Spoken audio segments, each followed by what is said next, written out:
Hello दोस्तों, इस video में हम देखेंगे central civil services classification control and appeal यानी कि सीसीए रूल के बारे में देखेंगे, जो कि 1965 में बना था।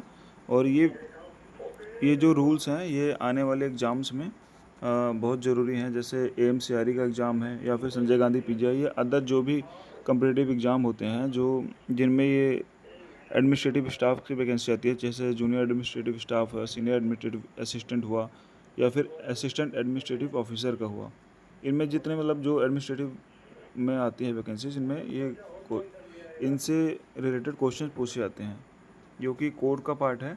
चलिए इसको हम शुरू करते हैं। The central civil services CCA, इसमें देखिए क्लासिफिकेशन पहले आता है, उसके बाद कंट्रोल एंड अपील आता है। इसका full form short form CCA है।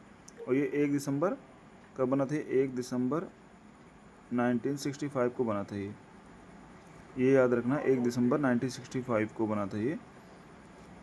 उसके बाद इसमें ये कुछ इसका अपेंडिक्स में इसमें दिया गया था क्या क्या चीज़ें आती थी इसकी, मतलब फर्स्ट पेज पे ये मैंने इसका पीडीएफ डीओपीटी की वेबसाइट से डाउनलोड किया था। और उसी के कुछ स्क्रीनशॉट्स मैंने इसमें ऐड किए हैं, जो कि हमारे एग्ज़ाम के लिए इम्पोर्टेंट है। मैं इसमें पूरा डिटेल में नहीं कवर करूँगा, मैं जो इम्पोर्टेंट है, जो ग्रुप बी और ग्रुप सी के लिए मतलब इसमें जो पेपर में के लिए इम्पोर्टेंट क्वेश्चंस आते हैं, मतलब क्वेश्चन क्या इम्पोर्टेंट है जो इनमें आने के लिए, उसी को मैं कवर करूँगा। अदर चीज़ें नहीं कवर करूँगा, क्योंकि हमारे पास टाइम बहुत कम है और हमें पढ़ना बहुत ज़्यादा है। टॉपिक्स बहुत ज़्यादा है मतलब, और पढ़ना और टाइम बहुत कम है। तो चलिए शुरू करते हैं। इसमें क्या क्या पढ़ना है मैं एक बार बता देता हूँ। एक बार इसमें हम देख लेंगे ये तो इसका जनरल तो इतना इम्पोर्टेंट है नहीं, जनरल नहीं कवर करेंगे। क्लासिफिकेशन के बारे में देखेंगे, क्लासिफिकेशन आप कौन कौन सी पोस्टर्स का है। उसके बाद देखेंगे अपॉइंटिंग अथॉरिटी क्या होती है, सस्पेंशन देखेंगे और सस्पेंशन का प्रोसीजर देखेंगे। पेनाल्टीज़ कौन कौन सी होती हैं, माइनर मेजर पेनाल्टीज जो भी होती हैं। प्रोसीजर फॉर इम्पोजिंग पेनाल्टीज़, ये कैसे लगाई जाती है पेनाल्टी किसी गवर्नमेंट एम्प्लॉय पे। उसके बाद पेनल्टी लगाने के बाद गवर्नमेंट एम्प्लॉय अपील कैसे कर सकता है। ये इतना चीज़ हम कवर करेंगे इस वीडियो में। तो चलिए शुरू करते हैं। सबसे पहले एप्लीकेशन, ये किन एम्प्लॉयज़ पे अप्लाई होती है, इसमें ये देखेंगे हम। तो ये अप्लाई होती है, सीसीए रूल अप्लाई होता है। नंबर 1 ग्रुप ए सर्विसेज पर अप्लाई होता है, जो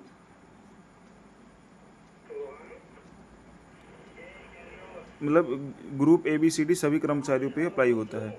वो चाहे सेक्रेटरी सर्विस में हो या सिविलियन मिनिस्ट्री स्टाफ के हो या नॉन गजेटेड स्टाफ हो, सभी पे ये अप्लाई होता है। लेकिन ये किन पे अप्लाई नहीं होता? रेलवे एम्प्लॉयज़ पे अप्लाई नहीं होता, इनके लिए अलग से रूल है। ऑल इंडिया सर्विसेज में होते हैं, जैसे IAS होते हैं, IPS होते हैं या फिर IFS होते हैं, इनके लिए क्या होता है, ऑल इंडिया रूल्स होते हैं। ये CCA रूल उन पर अप्लाई नहीं होता। जैसे हमारी सेंट्रल आर्म पुलिस फोर्सेस हैं, उन पर भी अप्लाई नहीं होता है। ये कैजुअल कर्मचारियों पे भी अप्लाई नहीं होता है, जो कि मतलब जिन पे जो दैनिक भत्ता लेते हैं, हमारे ऑफिस में आके काम करते हैं, मंथली उनको सैलरी दी जाती है, जो प्राइवेट हायर किए होते हैं, किसी किसी कई डिपार्टमेंट्स हायर करते हैं प्राइवेटली उनको, उनके ऊपर भी ये रूल्स अप्लाई नहीं होते हैं। तो ये भी क्वेश्चन बन सकता है कि निम्न में से किन के ऊपर अप्लाई नहीं होता, मतलब ये रूल किन के ऊपर अप्लाई नहीं किए जाते हैं। और भी कुछ डिपार्टमेंट है जिन पे कुछ मतलब कर्मचारी हैं जिन पे अप्लाई नहीं होता। वो है कैजुअल कर्मचारी हो गया, जिनको हम 1 महीने की एडवांस नोटिस देके जिनको हम सर्विस से बर्खास्त कर सकते हैं, उनके ऊपर भी अप्लाई नहीं होता। और अगर किसी मतलब ये अगर राष्ट्रपति ने किसी कर्मचारी पर या किसी स्टाफ पर एग्जाम्पशन दिया है, तो उन पे भी ये चीज़ें अप्लाई नहीं होती हैं। अब किन पे अप्लाई होती हैं उनको देख लेते हैं। मिनिस्ट्री ऑफ फाइनेंस के एम्प्लॉयज़ जो होते हैं, ग्रुप ए एम्प्लॉयज़ तक, ग्रुप बी एम्प्लॉयज़ तक होता है इसमें। उसके बाद central board of director taxes, senior assistant तक, इसमें जितने भी मतलब ग्रुप बी तक इसमें जितने भी कर्मचारी होते हैं उन पर अप्लाई होता है। लेकिन ग्रुप ए जो होता है वो कहाँ से आता है? IFS से आता है, फाइनेंस सर्विस से आता है, तो उस पर अप्लाई नहीं होता। मिनिस्ट्री ऑफ एजुकेशन में कार्यरत लोअर LDC UDC जो क्लर्क होते हैं, इन पे ये अप्लाई होता है। और कहाँ तक होता है? ग्रुप जो है बी तक अप्लाई होता है इनमें। CBI में डाटा एंट्री ऑपरेटर और ग्रुप बी तक भी अप्लाई होता है। ये SI है, इंस्पेक्टर पे भी अप्लाई होता है ये CBI में। उसके बाद मिनिस्ट्री ऑफ एक्सटर्नल अफेयर में अप्लाई होता है, लेकिन वो IAS ऑफिसर नहीं होना चाहिए, इंडियन फॉरेन सर्विस का पार्ट नहीं होना चाहिए।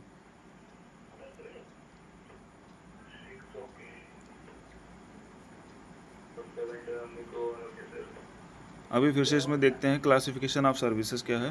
क्लासिफिकेशन ऑफ सर्विस को 4 पार्ट्स में डिवाइड किया गया है, और ये एप्लीकेशन के बारे में तो मैंने बता ही दिया है। ये एप्लीकेशन यही होता है किन के ऊपर ये अप्लाई होते हैं। अभी क्लासिफिकेशन ऑफ सर्विस देखते हैं। एप्लीकेशन हो गया। अब देखते हैं कि क्लासिफिकेशन ऑफ सर्विस को 4 पार्ट्स में डिवाइड किया गया है। अभी पहले क्या था, पहले group, first group, second group, उसके बाद थर्ड ग्रुप, और लास्ट में होता था फोर्थ ग्रुप होता था। पर अभी क्या हो गया, group A, group B, group C और ग्रुप डी। अभी fourth group, third group, second group और फर्स्ट ग्रुप नहीं है, ये ख़त्म कर दिया गया। उसके बाद constitutional of central civil service, ये वही सब चीज़ें हैं, इनको कंसिडर कैसे किया जाता है। इनके बाद इनका पे लेवल भी, स्ट्रक्चर भी अलग अलग होता है।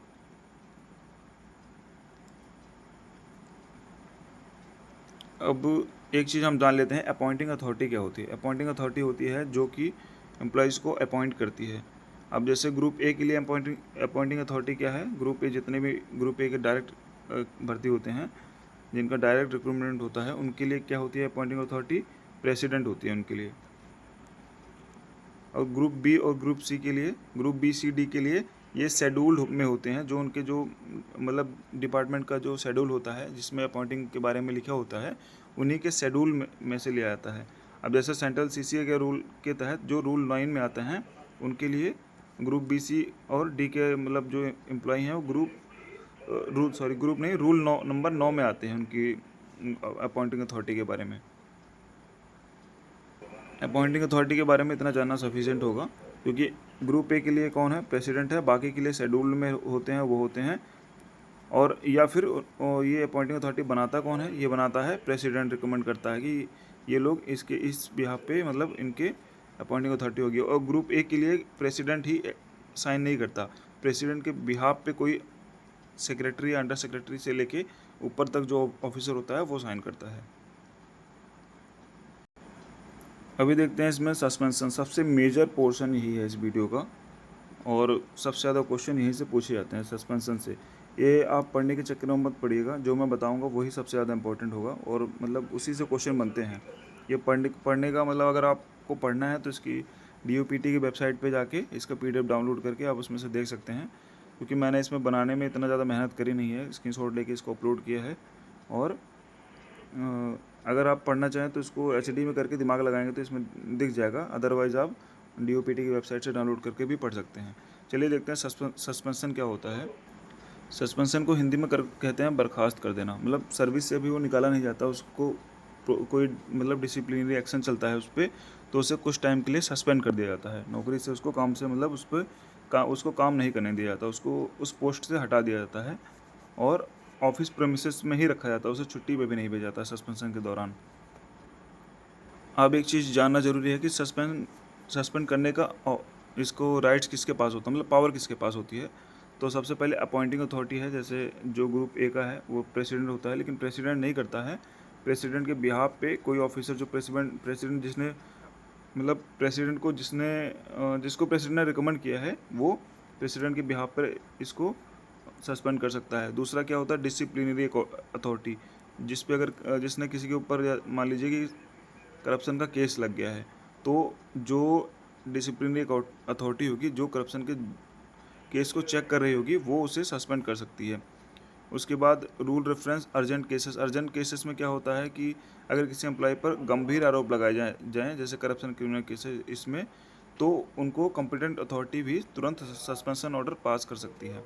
इसके अलावा एक बहुत ही इंपॉर्टेंट चीज़ है कि अगर किसी के ऊपर जैसे मान लीजिए कोई भी ऐसा केस लगा है जिसमें क्रिमिनल केस लगा है, जिसमें उसको 48 घंटे से ज़्यादा के लिए डिटेन किया गया है, मतलब उसे पूछताछ के लिए बुलाया गया है, और सर्विस से वो उस टाइम पे ऑफिस को अपने अटेंड नहीं कर सकता है, तो अगर वो 48 घंटे से ज़्यादा अनऑफिशियली या फिर उसे अनऑफिशियली एब्सेंट है, या फिर वो क्या है कि किसी क्रिमिनल चार्ज में उसे डिटेन कर लिया गया है, मतलब जैसे एक अरेस्ट टाइप का होता है, उसे कर लिया गया है इंक्वायरी के लिए, तो और वो जो टाइम पीरियड है वो 48 घंटे से ज़्यादा हो जाता है, 48 घंटे तक तो सस्पेंड नहीं होता। उसके बाद जैसे सस्पेंड होता है, मतलब उसके बाद टाइम जैसे पीरियड 48 घंटे से ज़्यादा होता है, तो क्या होता है, उसे डीम्ड टू बी सस्पेंड मान लिया जाता है, मतलब कि जो अथॉरिटी है उसे मान लेगी ये अभी ये सस्पेंडेड है।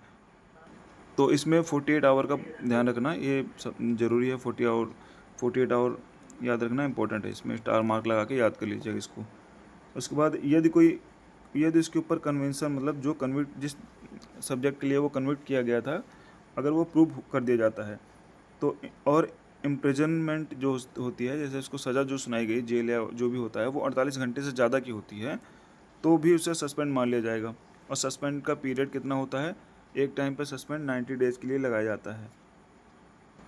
तो और ये भी इम्पोर्टेंट है, क्या लगाया जाएगा, एक बार में कितने दिन के लिए लगाया जाता है, 90 डेज़ के लिए उसे सस्पेंड किया जाता है। उसके बाद क्या है कि सस्पेंड जैसे 90 डेज़ कवर क्रॉस हो गया और एम्प्लॉय अभी भी सस्पेंडेड है, तो उसके बाद क्या होगा, रिव्यू कमेटी बनेगी और उसे रिव्यू किया जाएगा कि क्यों अभी तक ये क्यों सस्पेंड है। तो आई होप आपको सस्पेंशन के बारे में क्या समझ में आ गया होगा। सस्पेंशन क्या है कि सस्पेंशन करने की पावर किसके पास है, अपॉइंटिंग अथॉरिटी है, दूसरी डिसिप्लिनरी अथॉरिटी है, ये दोनों इंपॉर्टेंट है, अपॉइंटिंग अथॉरिटी और डिसिप्लिनरी अथॉरिटी।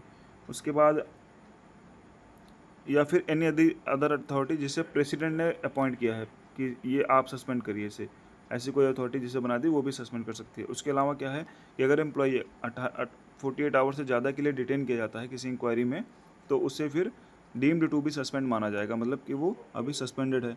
और सस्पेंशन का पीरियड कितना होता है, 90 डेज़ का होता है। अगर 90 डेज़ से ज़्यादा सस्पेंशन पीरियड बढ़ रहा है तो फिर क्या होगा कि उससे माना जाएगा, वो उसके बाद रिव्यू कमेटी बैठेगी और उसको रिव्यू करेगी।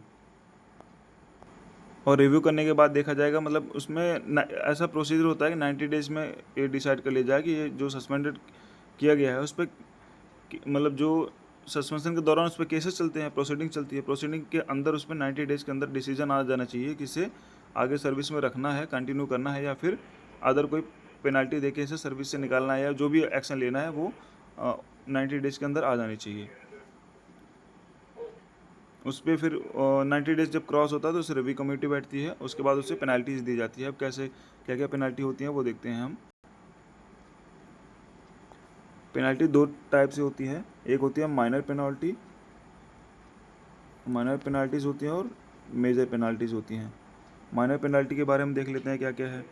जैसे माइनर पेनल्टी होती है डांटना, सेंसर मतलब डांटना। उसके बाद क्या होता है, एक होता है वार्निंग देना, मतलब कि उसे चेतावनी देना एक बार। ये भी क्या होता है कि 6 मंथ के लिए वैलिड होता है, ये टेम्प्रेरी होता है, इससे पूरी उसकी सर्विस पे इम्पैक्ट नहीं पड़ता है, तो ये माइनर पेनल्टी होती है। डांटना हो गया एक तो। दूसरा क्या हो गया, with holding of his promotion. जैसे मान लीजिए उसका प्रमोशन आया और उसे क्या किया गया, कुछ समय के लिए विद होल्ड कर दिया, मतलब होल्ड कर लिया गया कि अभी आपको प्रमोशन नहीं दिया जाएगा, कुछ समय बाद दिया जाएगा। तो इससे क्या होगा, उसके सर्विस पर इम्पैक्ट पड़ेगा, पूरी इंटायर सर्विस पे नहीं पड़ेगा, बस उस कुछ पीरियड के लिए ही पड़ेगा जिस पीरियड में वो उसको प्रमोशन नहीं दिया गया था। उसके बाद रिकवरी फ्रॉम हिज पे, ये भी एक टाइप से ही क्या है, एक माइनर पेनल्टी है। अगर उसकी रिकवरी की जाती है, किसी भी उसने जैसे कोई मतलब उससे कुछ ऐसा काम हो गया जिसमें उसने नेग्लिजेंसी बरती हो या फिर ब्रीच ऑफ ऑर्डर किया हो, तो इस बिहाफ पे उससे रिकवरी की जाएगी। ये भी एक टाइप से क्या है, ये एक पेनल्टी है, ये माइनर पेनल्टी के कैटेगरी में आता है। अब देखते हैं reduction to lower stage in time scale of pay. ये ध्यान रखना, टाइम स्केल ऑफ पे है फ्रॉम और क्या है, stage for a period not exceeding 3 years. ये जो पीरियड है वो 3 साल से ज़्यादा नहीं होना चाहिए। ये याद रखना, 3 साल इंपॉर्टेंट है कि अगर माइनर पेनल्टी में उसको lower stage in time scale, मतलब जैसे मान लीजिए कि अभी आप लेवल 4 के लिए अप्लाई कर रहे हैं, तो बेसिक पे है कितना, 25,500। उसके बाद 26,000 समथिंग होगा, मान लीजिए 26,000 कुछ हो जाएगा, एक इंक्रीमेंट लगेगा। उसके बाद क्या होगा, 27,000 कुछ हो जाएगा, दूसरा इंक्रीमेंट लगेगा, तो 27,800 समथिंग हो जाएगा, जो भी हो जाएगा 800-900। उसके बाद होगा 28,000 कुछ समथिंग। तो मान लीजिए आप यहाँ पे 28,000 पे हो और आपको 27,000 या 26,000 पे ला दिया गया। यहाँ पे क्या किया गया कि टाइम स्केल को रिड्यूस कर दिया गया। अभी यहाँ पे लोअर आपका जो पे लेवल है वो लेवल नहीं रिड्यूस किया गया है, लेवल रिड्यूस करना हो जाता है, लेवल भी रिड्यूस किया जा सकता है, लेकिन वो टाइम बीइंग के लिए होगा, मतलब कि एक पार्टिकुलर टाइम के लिए होगा। जैसे आप मान लीजिए जनवरी में रिड्यूस किया गया और आपको जून में वहाँ से फिर से वापस दे दिया गया, तो ये होगा क्या, माइनर पेनल्टी के केसेस में होता है। अगर आपको जैसे मान लीजिए इस सेल से उठा के आपको इसके पहले वाली सेल में डाल दिया गया कुछ समय के लिए, बाद में से चल के 6 महीने बाद, 1 साल के बाद या 2 साल बाद, मैक्सिमम 3 साल के अंदर इसको वापस से जैसे था मतलब वो करना पड़ता है। तो ये होती है माइनर पेनल्टी। इसमें क्या मतलब यही है कि लोअर स्टेज में डाल देते हैं। जैसे अगर मान लीजिए आपका 28,000 समथिंग है तो उसको 27,000 वाले में डाल देंगे, 26,000, लेकिन इसमें लेवल आपका नहीं रिड्यूस करेंगे। और क्या होता है इसमें, विद होल्डिंग ऑफ इंक्रीमेंट्स होती है इसमें। इंक्रीमेंट्स मतलब कि जैसे आपका जुलाई में कोई इंक्रीमेंट लगने वाला है पे में, बेसिक पे में, तो वो क्या करेंगे कि जुलाई में ना लगा के आपको रोक देंगे। हो सकता है आपको दिसंबर में लगाएं, या फिर आपके आने वाले अगली जो जुलाई में लगेगा उसमें 2 साल का लगातार लगा देंगे। या फिर हो सकता है कि मैक्सिमम 3 साल का है तो 3 साल के बाद जब आपका लगे तो 3 साल के बाद लगातार 2 इंक्रीमेंट लग जाएंगे। लेकिन अब उसके बाद जैसे मान लीजिए आपका जुलाई 2025 में इंक्रीमेंट लगना था जुलाई में, अब यहाँ नहीं लगा इंक्रीमेंट, उसके बाद 26 में आया, वहाँ लग गया, लेकिन ये वाला अभी भी विदहोल्ड किया गया है। 27 में आपका जो आना था वो भी लग गया। अब 28 में इनको ये वाला जो विदहोल्ड किया था ये लगाएंगे, और 28 वाला भी आपको जुलाई में लगेगा। तो क्योंकि यहाँ तक मैक्सिमम 3 ईयर कंप्लीट हो रहा है आपका, और इससे ज़्यादा के लिए अगर करेंगे तो ये क्या हो जाएगा, मेजर पेनल्टी के केसेस में आ जाएगा। आई होप आपको ये चीज़ें माइनर पेनल्टी के बारे में समझ में आ गई होगी। अभी देखेंगे कुछ चीज़ें मेजर पेनल्टीज़ के बारे में। मेजर पेनल्टी क्या क्या होती है कि अगर जैसे किसी को लोअर स्टेज क्या होता है, जैसे अगर मान लीजिए लेवल 6 का कोई एम्प्लॉई है, सॉरी एक मिनट, लेवल 6 पे कोई एम्प्लॉई वर्क कर रहा है, जैसे कोई डायरेक्ट रिक्रूट हुआ या फिर उसकी प्रमोशन होके लेवल 6 पे पहुंच गया, अब उसे लोअर स्टेज पे कर देना।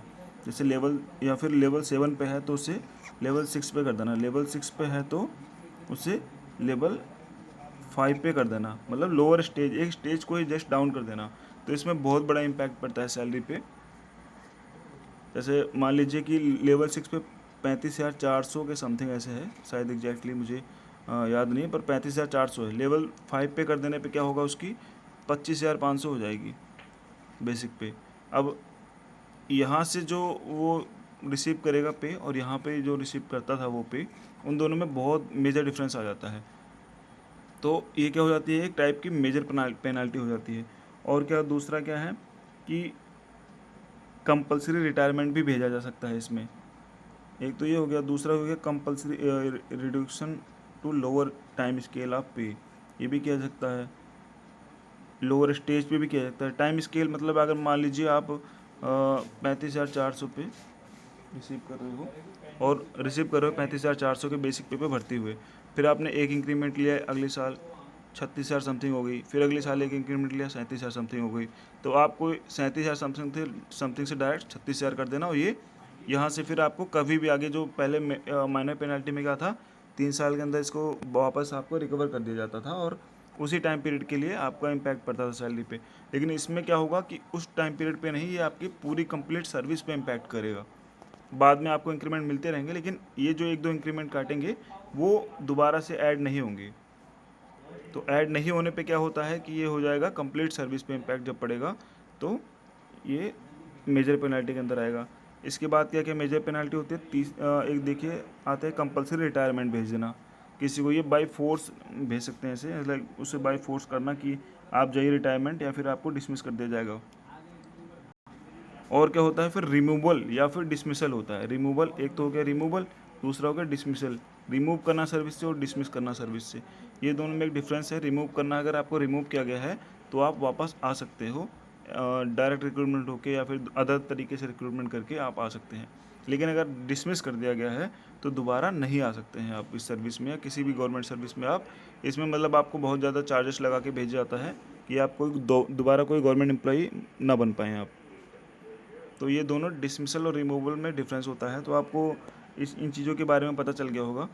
तो अगर मान लीजिए यहाँ पे आपको कोई मतलब ऐसा लगता है कि मेरे साथ जाती हुई है और मुझे इन पे ये पेनल्टी नहीं लगानी चाहिए, तो आपको क्या होगा कि आप अपील कर सकते हैं। लेकिन अपील करने के पहले आपको जब पेनल्टी लगाई जाएगी तो उसकी प्रोसीडिंग्स होती है, मतलब क्या क्या प्रोसीजर होगा, अथॉरिटी क्या क्या प्रोसीडिंग इंस्टीट्यूट करती है, मतलब जो अपॉइंटिंग अथॉरिटी है वो आपको पेनल्टी लगाएगी, या अदर जो अथॉरिटी जो आपको पेनल्टी लगा रही है वो कैसे प्रोसीडिंग्स करती है, उसके बारे में जान लेते हैं। अभी डिसिप्लिनरी अथॉरिटी लगाए या प्रोसीडिंग, मतलब डिसिप्लिनरी अथॉरिटी आपको ये पेनल्टी लगाए या फिर अपॉइंटिंग अथॉरिटी लगाए, प्रोसीजर सबका सेम होता है। तो पेनल्टी लगाने की पावर किसके पास होती है? नंबर 1 मान लीजिए 1 हो गया, नंबर 1 पे हो गया अपॉइंटिंग अथॉरिटी है, ये इसको अपॉइंटिंग अथॉरिटी समझिए। नंबर 2 पे क्या है?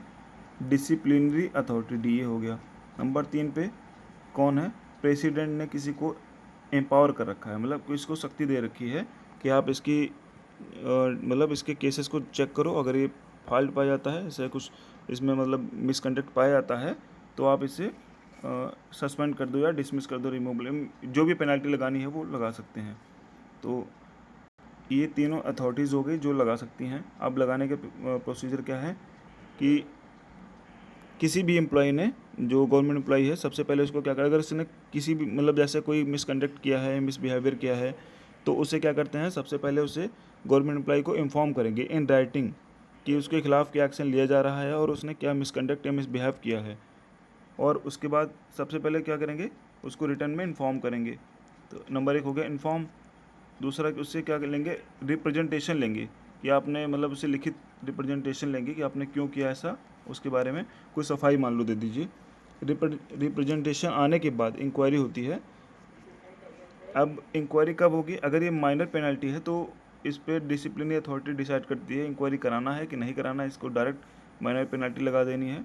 माइनर पेनल्टी के केसेस में इंक्वायरी ज़रूरी नहीं होती है, लेकिन अगर मेजर पेनल्टी है तो डिसिप्लिनरी अथॉरिटी क्या करती है कि रूल 14 के तहत मेजर पेनल्टी की इंक्वायरी, सॉरी रूल 14 नहीं, रूल 14 के तहत माइनर पेनल्टी की इंक्वायरी करानी है नहीं करानी, ये डिसाइड करता है कौन?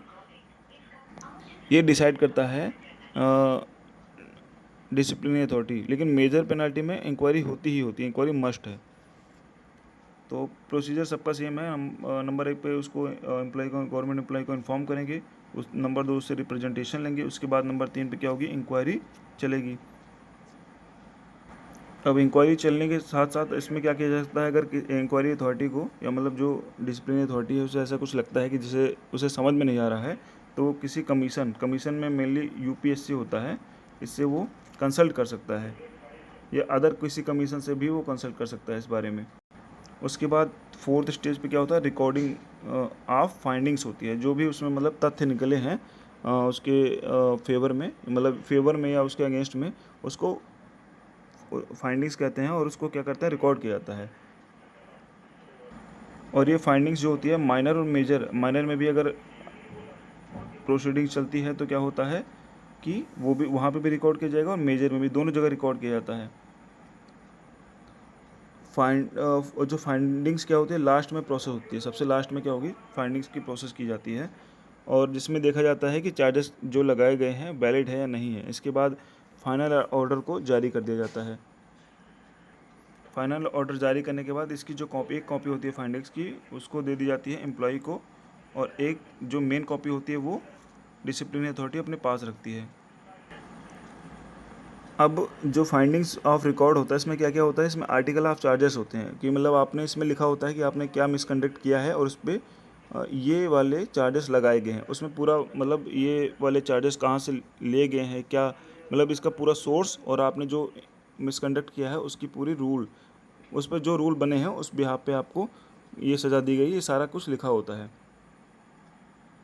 और उसमें जो जो मतलब जितने स्टेप चले गए होते हैं, जिस डेट में, मतलब क्या क्या सारा चीज़ें, मतलब उसमें पूरी रिकॉर्डिंग्स होती है, वो चीज़ें उसमें इसमें किस फाइंडिंग्स में दी जाती है जब फाइनल ऑर्डर आता है। तो अब फाइनल ऑर्डर जिस डेट को आता है, उसके आने के बाद एम्प्लॉई 15 डेज़ के अंदर, जैसे फाइनल ऑर्डर मान लीजिए 1 तारीख को आ गया, तो 1 तारीख का दिन छोड़ के आप 16 तारीख के पहले, मतलब यहाँ से 2 से 3 4 ऐसे करके आप 16 तारीख के पहले तक, लास्ट डेट 16 है, इसके पहले तक आप अपने स्टेटमेंट ऑफ डिफेंस फाइल कर सकते हैं।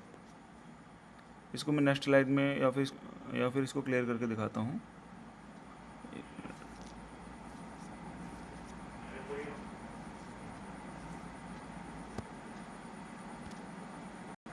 जैसे आपका मान लीजिए फाइनल ऑर्डर आ गया 1 तारीख को, तो 1 तारीख को आने के बाद जो है आप 16 तारीख के पहले से यहाँ पे क्या कर सकते हैं कि स्टेटमेंट ऑफ डिफेंस अपना फाइल कर सकते हैं, जो अपने बचाव में आपका स्टेटमेंट देना है कि मैंने ये चीज़ें नहीं करी थी, या मेरे साथ जो भी हुआ है ये गलत हो रहा है। इस बिहाफ पे आप अपना स्टेटमेंट ऑफ डिफेंस फाइल कर सकते हैं।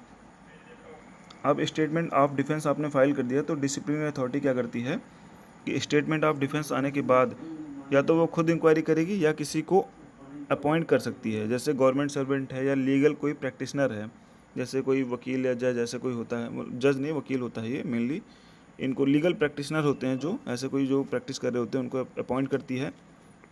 तो जो अपॉइंट करती है ये मतलब एक साइड मान लीजिए ये क्या हो गया, एक साइड तो चलेंगे यहाँ पे मान लीजिए ये हो गए, एक ये हो गया और ये हो गया हेड यहाँ पे। अब यहाँ पे कौन बैठेगा, यहाँ पे बैठेगा इंक्वायरी अथॉरिटी IO बैठेगा। ये याद रखना, इंक्वायरी अथॉरिटी होती है, इन्वेस्टिगेशन ऑफिसर नहीं होता ये कौन होता है, इंक्वायरी अथॉरिटी होती है, IA होता है ये, वो नहीं होगा IA होगा। यहाँ पे आएगा ये जो इंक्वायरी अथॉरिटी के द्वारा कुछ मतलब इसके जो इंक्वायरी अथॉरिटी जो है जो उन्होंने फाइनल ऑर्डर दिया है उसके फेवर में ये यहाँ पे प्रिसाइडिंग ऑफिसर होता है, जो इनके फेवर में प्रिसाइडिंग ऑफिसर जो होगा, जो उन्होंने फाइनल ऑर्डर इसके अगेंस्ट में दिया है एम्प्लॉय के, उसके फेवर में ये बोलेंगे जो उन्होंने अपॉइंट किया है इसको। ये कौन हो सकता है, या तो गवर्नमेंट एम्प्लॉय हो सकता है या कोई प्रैक्टिशनर हो सकता है, लीगल प्रैक्टिशनर हो सकता है। अब सेम वही चीज़ करेगा, यहाँ पे गवर्नमेंट एम्प्लॉय है जिसने अपॉइंटिंग अथॉरिटी के फाइनल ऑर्डर को चैलेंज किया है, तो वो क्या करेगा, वो भी किसी गवर्नमेंट एम्प्लॉय को या फिर लीगल प्रैक्टिशनर को अपॉइंट करेगा एज ए प्रिसाइडिंग ऑफिसर। अब ये दोनों ये इधर से प्रूफ रखेंगे, ये इधर से प्रूफ रखेंगे, अपना जो भी स्टेटमेंट है देंगे, दोनों को स्टेटमेंट को रिकॉर्ड करके डिसीजन कौन लेगा, ये इंक्वायरी ऑफिसर, इंक्वायरी अथॉरिटी लेगी इस पर डिसीजन। अब इंक्वायरी अथॉरिटी को क्या होती है, ये इंडिपेंडेंटली काम करती है, दोनों को बराबर रखेगी। और यहाँ ये जो ये वाला है प्रिसाइडिंग ऑफिसर, ये वाला प्रिसाइडिंग ऑफिसर, ये दोनों को इक्वल रख के इन दोनों के जो स्टेटमेंट है उन पे इंडिपेंडेंटली देखेगी कि इस पे क्या स्टेटमेंट दी जानी है। और इसके साथ ही इसमें क्या होता है कि गवर्नमेंट ऑफिसर जिस पे चार्जेस लगाए गए हैं उसको 10 दिन के अंदर ये मतलब जिस दिन ये इंक्वायरी अथॉरिटी गठित हुई है उसके 10 दिन के अंदर उसको फिजिकली प्रेजेंट होना होता है। तो अब क्या होता है, पूरी प्रोसीडिंग्स को चलेगी, यहाँ पे क्या करेगी इंक्वायरी अथॉरिटी जो होगी वो देखेगी इसमें क्या मतलब कोई ऐसा रूल ऐसे कुछ है कि जिसमें वो गवर्नमेंट एम्प्लॉय के फेवर में जा रहे हैं या फिर गवर्नमेंट एम्प्लॉय के अगेंस्ट में जा रहे हैं। वो क्या करेगी, इंक्वायरी अथॉरिटी ले जाके वो सारी चीज़ें उसको मतलब पहले उस पर स्क्रूटनाइज करेगी, और स्क्रूटनाइज करने के बाद वो क्या करेगी, इस पर ये बताएगी इसको डिसिप्लिन अथॉरिटी को कि एम्प्लॉय जो था उसने ये फाइंडिंग्स पुट करी है, ये रिकॉर्ड्स पुट करे, मतलब ये जो चीज़ें उसमें सबूत पुट किए हैं उसमें, और ये दिखता है कि आपका जो चैलेंज किया गया था उसके वो एम्प्लॉय के फेवर में जाता है या फिर एम्प्लॉय के अगेंस्ट में जाता है, और जो आपने फाइनल ऑर्डर था वो सही था। ये सारा चीज़ स्क्रूटनाइज करने के बाद ये डिसिप्लिनरी अथॉरिटी को देंगे। अब डिसिप्लिनरी अथॉरिटी इस पर डिसीजन देती है। डिसीजन कौन देगा, डिसीजन देगा डिसिप्लिनरी अथॉरिटी ही देगी, इंक्वायरी अथॉरिटी डिसीजन नहीं देगी। इंक्वायरी अथॉरिटी केवल इन दोनों की बातों को सुनेगी, दोनों पीओ की प्रिसाइडिंग ऑफिसर्स की बातों को सुनेगी, सुनने के बाद स्क्रूटनाइज करेगी क्या क्या ये सही है, क्या क्या इसमें जो व्यर्थ की चीज़ें हैं, जो बेकार चीज़ें उनको निकाल के स्क्रूटनाइज करके ये क्या करेगी, DA को ले जाएगी देगी। DA कौन है, डिसिप्लिनरी अथॉरिटी। DA फिर इस पर डिसीजन देगा, और DA जो डिसीजन देगा वो फाइनल पेनल्टी इम्पोज की जाएगी। अब इसका चलने का टाइम पीरियड क्या होता है, जो इंक्वायरी अथॉरिटी है ये वाला PO और ये वाला PO दोनों मिलकर कितने दिन के अंदर ये सारी चीज़ें इम्पोज कर सकती हैं। ये मैक्सिमम 6 मंथ के अंदर सारी प्रोसीडिंग्स कंप्लीट करके DA को देनी होती हैं। ये नहीं कि 6 साल तक चला रहे हैं और इसमें कोई डिसीजन नहीं आ रहा है, ऐसा नहीं है। ये मैक्सिमम 6 महीने के अंदर क्या करना है, इसको कंप्लीट करके आगे देना है। इसके बाद गवर्नमेंट एम्प्लॉय को कोई चांस नहीं दिया जाएगा। वो क्या करेगा फिर, अब वो आउटसोर्सेस मतलब हाई कोर्ट या सुप्रीम कोर्ट या जहाँ जाके वहाँ चैलेंज कर सकता है, पर इंटर डिपार्टमेंटल कोई इंक्वायरी उसके फेवर में या अगेंस्ट में नहीं होगी इसके बाद। तो ये था CCA रूल। इसमें जो इम्पोर्टेंट था मैं बता दिया है। अगर आप चाहें तो DOPT की वेबसाइट से डाउनलोड करके एक्स्ट्रा भी पढ़ सकते हैं। Okay, thank you.